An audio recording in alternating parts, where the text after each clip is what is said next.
Right before we jump into this video, if you'd like me to send you a free guide to capturing motion in low light situations, just look for this orange box over on FroKnowsPhoto.com, put your name, email address in it, hit send it, and I'll send you that guide for free. Jared Polin, FroKnowsPhoto.com, and this is a preview of the Nikon Z30. Now, we've had a few hours to play with this in the real world, where with some of our other previews, we just have the specs that we're told. But this time around, Nikon brought us the camera, played with it for a couple of hours, took it out into the real world, and by real world, I mean to the skate park without a skateboard. I mean, I can do a virtual kickflip better than anybody else. So took it out into the real world and then brought it back in here into the studio to give you our thoughts and specs. Now, before we jump to the specs, I do want to let you know that we are recording with the Z30 right now with a 35 1.8 to try and match the Canon R5 with a 50 1.2. Now, let me repeat this, or just say it for the first time. This is not a comparison. We're not trying to say that this less expensive camera matches this camera or make it a comparison. We just want to show you the difference between the two, because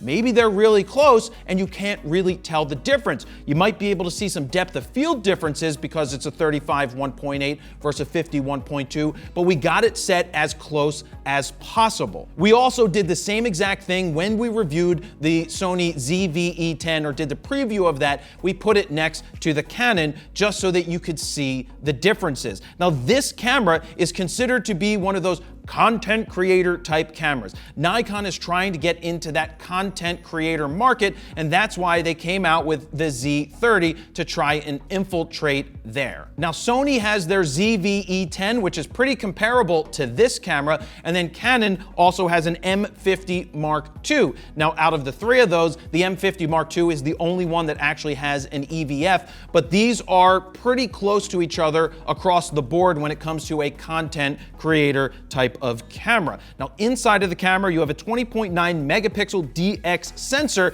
and Nikon points out the fact that this is 14 times bigger than what you find in a cell phone. Now, that's the type of marketing that they're trying to do. That doesn't mean much to us. I mean, we already know that it's a larger sensor, but they're going after the content creators who are just gonna set this thing to auto and just shoot. Because when I went outside to vlog with it, I set it to auto because I wanted to see what the camera would do and if in auto it did a good job. In here, we're locking it in manual because we got these awesome lights. We plug into it to use a nice microphone to make it sound good, and we rely on the IAF that this camera has to try and track me and follow me and not pre-focus. That's the important thing today, is that content creators want to shoot on their own, and does the camera track them and work as it should? Now, if you're wondering if this is the same sensor that you find in the Z50 and the ZFC, the answer to that is, Steven? Yes. Yes, the answer is yes. It's a couple years old at this point, but it is a good sensor. I was always happy with the still results that I got out of the Z50, and honestly, the ZFC, when I took it to Italy, I wish I could have vlogged better with it, but it did the job that I needed it to do. And I got some really cool pictures over the Grand Canal. I really love this one particular photo in Italy, in Venice, because the colors just look good. And that was done with the 16-50 lens that we used outside for the vlog as well. Now, you have the Expeed 6 processor, the ISO of 100 to 51,200. That's the same as those other cameras. You have 209-point hybrid AF, which is similar to the ZFC. It's slightly tweaked. It's not gonna be like a Z9, because that hasn't trickled down at this point just yet. And using it outside, it tracked my eye fine. The yellow box stayed where it needed to stay when I was running, when I zoomed in, when I zoomed back out. It did a good job, and IAF is what I love. I mean, I'm all about IAF. And our idea with this preview was to use it dumbed down how a content creator would possibly use it if they've never used a camera before and they know that I want better results than my cell phone. Well, this has a bigger sensor. Like, that's gotta be better. Throw it into auto and shoot, and then come in here and do it in more of a professional setting, because as you grow, you put different glass on it, you're gonna get better results, and you can take more manual control of your results. The Z30 has a 3-inch, 1.04 million dot vari-angle touchscreen. That's what makes this a content creator camera that you can flip out and rotate it and hold it out in front of you and still see and track everything with the screen.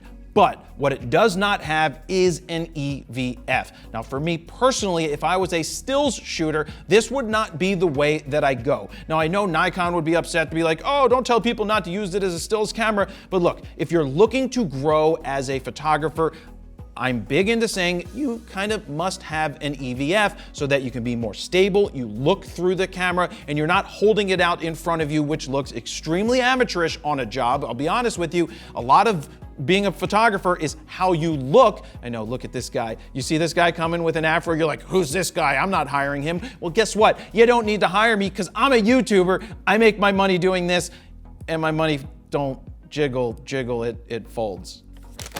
So that doesn't mean that you can't use it as a stills camera, because you absolutely can, but primary focus, again, is content creation. There is also no IBIS in this camera, which is similar to Sony, which does not have IBIS in the ZV-E10. But as you see from being outside with the 16-50 with VR, you can see that the stability actually looks pretty good. It doesn't look like it's herky-jerky or bouncing around too much, so that VR did do a pretty good job. Now there's still some more specs to go to, but now would be a good time to show you the results that we got outside. So let's take it out into the real world as a vloggy camera and see how it looks.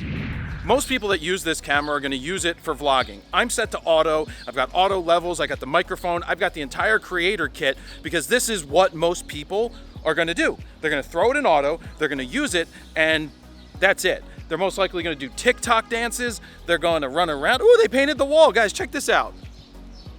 Look at that. They put a nice mural up on the wall. That looks really good. Now, once again, there is no IBIS. But there is VR inside this lens. So you have no IBIS when you have VR. So this is the creator kit. We've got the Rode microphone up top, and over here, we've got Steven, who is recording with the Canon R5 and our regular lav mic that we're always using. So what I care the most about is, does it autofocus well? Can it track my eye? Is it good? Is it stable? And the rest is just, yeah, Steven, here's Steven. Tracking my eye? Tracking my eye, I'm moving. My arm's getting tired even though I work out. But yeah, let's try some TikTok dances real quick. My money don't jiggle, it folds. My money don't jiggle, it folds. I look like a moron in the middle of a street in Kensington. Am I famous on TikTok now? Am I famous? Am I a famous TikToker? I'm a famous TikToker. I'm a famous TikToker. I'm a famous TikToker. Do you want me? I want me. Parkour! Going up over this thing! Fakey heel slide something. Now I'm running. I don't want to slip. Look at this hair. It's the greatest hair ever. Up this thing. Woohoo! I put out the stand like this. Then I could tilt it this way. Let me just back up a little. Yeah, I'm a creator. I'm a TikTok dancer. You ready? Well, we'd have to go vertical for that, and they really don't have a stand. They really need a vertical stand. But this is what we would do. We would talk from here and be like, all right, so in this video, I'm gonna show you how to parkour around a skate park in Kensington. Okay, parkour.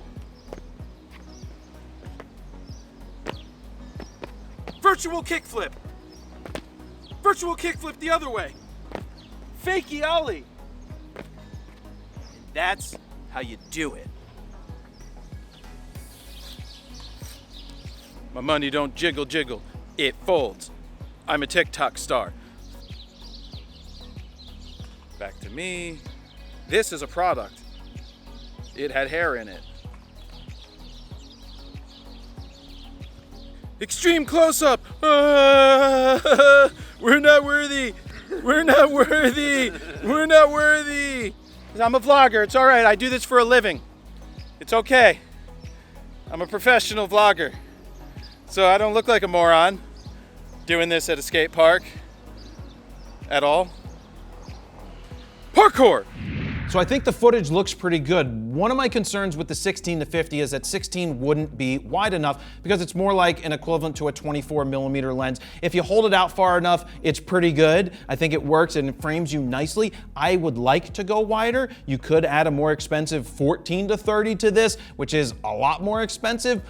But 16's okay for those just starting if you're gonna vlog, because I used the hand grip that could set up as a tripod and it was fine. Sometimes I wanna go a little bit wider because I wanna see what's around me, but again, I have an afro, not everybody has that. Now when it comes to doing the TikTok-y stuff, it wasn't easy to find how to rotate it to sit and go vertical, but I finally figured it out and it worked. It tilted back good, 16 was good. I was able to do my TikTok dance and become TikTok famous. So you're able to do that because a lot of people want to shoot vertical. The one thing it doesn't do is tag your file as vertical, so when you bring it into your phone or bring it into the computer, it doesn't come in as vertical, so you're gonna need to rotate it at that point.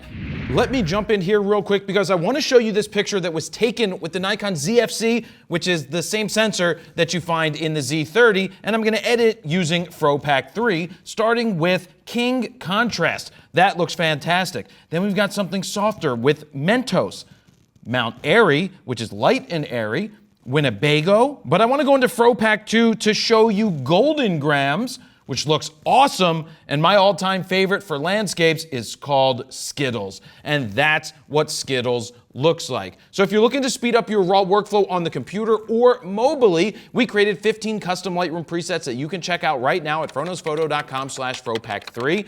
While you're over there, you can play with the sliders to see the befores and the afters. If you decide to pick them up right now, they are currently on sale. Or if you want to get the triple play bundle with FroPack 1, 2, and 3, which includes Skittles, you can save even more. Now, let's get back to the video.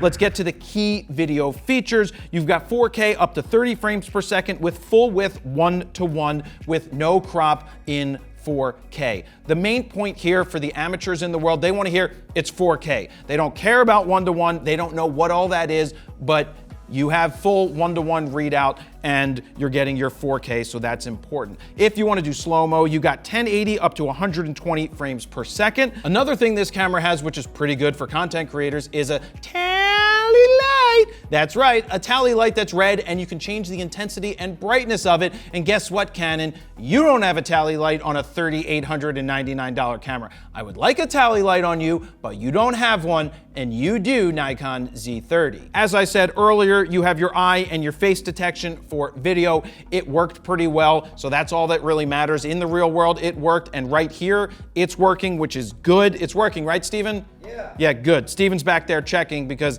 I can't see it, and if it was messing up, he wouldn't tell me because that's part of this test. And if the Canon was messing up, he wouldn't tell me either because that's part of the test as well. In terms of record time, you can do up to 125 minutes of record time, no longer 29.59. Now, of course, if you run out of space on the card that you're using or the battery goes ahead and runs out, then of course you're not gonna get that 125, but we are powered right now with the USB-C cable. We have direct power going into it, so it's gonna keep it charged up the whole time that we are doing this. In terms of batteries, it's the same battery in the ZFC as well as the Z50, so that is the battery that you're getting. There are 2 built-in stereo microphones, so you have 2 stereo mics built in. There's no headphone jack, so Steven can't monitor the camera right now in terms of audio, so if there was an issue, he wouldn't be able to monitor it off to the side. That's more of what a producer would do because you wouldn't be monitoring it yourself when you're filming unless you're just like testes 1, 2, testes 1, 2, 3, 4, just to check it beforehand to see if there's any issues, but he's not able to monitor it, so he can't check that audio. Now, you do have a single UHS 1 SD card slot, you have built-in Wi-Fi as well as Bluetooth, and we flip over to the back because we're up to the lens options that you can get with this camera. 16 to 50, of course, you can use any lens that you want. That's a Z lens, and you can use an adapter to put F lenses on here, but it's gonna work a little different, of course, when you adapt those lenses. You can do the 16 to 50, like I said, 18 to 140, which is not a vlogging lens, that's more of a stills lens. 1, it's not wide enough. 2, it's gonna stick out pretty far and be harder to hold. And they also have a 50 to 250 millimeter lens. Now, pricing is where it gets pretty good, pretty okay. It's $709 for body only. The Z50 is $856. So if you could do your math, you could see it's like $150 more to not have an EVF, but you also get the flip out screen here because the Z50 was not exactly a vlogger style camera, and the ZFC is $956. So if you already have the 16 to 50 and you want to put it on body only, $709. Now the kit with the 16 to 50 is $849. Not bad at all either for what you're getting. Now, if you'd like to add the microphone and the grip that I was using outside, it's another $199, which brings it to $1,049, which isn't that bad at all for everything that you get. All you're gonna need is maybe an extra battery, or honestly, I would go get a external USB-C power brick that you can plug in and be powered on the go. It's gonna charge that battery up or keep you going when you're doing your content creating out in the real world. And it's going to be available in July. Now, I didn't really mention stills because, like I said, this isn't a camera that I personally would use for stills, but the results that you're gonna get are gonna be very similar to the ZFC and the Z50. You just do not have an EVF. And that's why for me, it wouldn't be a stills camera, but I like the feel of the body. I've always liked the way the Z50 felt. The ZFC, that's a totally different animal. That feels like you're gonna fall, you're gonna drop it because it really has nothing to grab onto, but the Z30 feels good in the hands. When you're holding it without the tripod thing, it feels nice in the hands. But you know what? Being that this is a vloggy style camera, you know how you grip like this? It's kind of backwards. It would be interesting that if they were focusing on this to be just a vlog style camera and not so much as a stills camera that you hold like this, they would have made the grip backwards the other way. I know that would be a lot of extra work to do, but that's really, if you're just gonna hold it as a vloggy camera, it would be nicer to have a grip just like that on that side. But with our quick usage of taking this outside, using it, running around, I think it did the job. I think it's pretty good for the market that Nikon is trying to hit. They're not trying to hit the people that are using an R5. They're not going high end. This is a content creator camera. That's who it's focused on. The quality looks good. The build quality of the camera feels better than the ZV-E10. And I could see recommending this to someone who is a content creator and taking it out and just doing stuff like this and stuff out in the real world. Several days later. Oops, I forgot to do a sign off when I wrapped up my thoughts on the Z30. So this is it. Thank you guys very much for watching. Jared Polin, FroKnowsPhoto.com. See ya.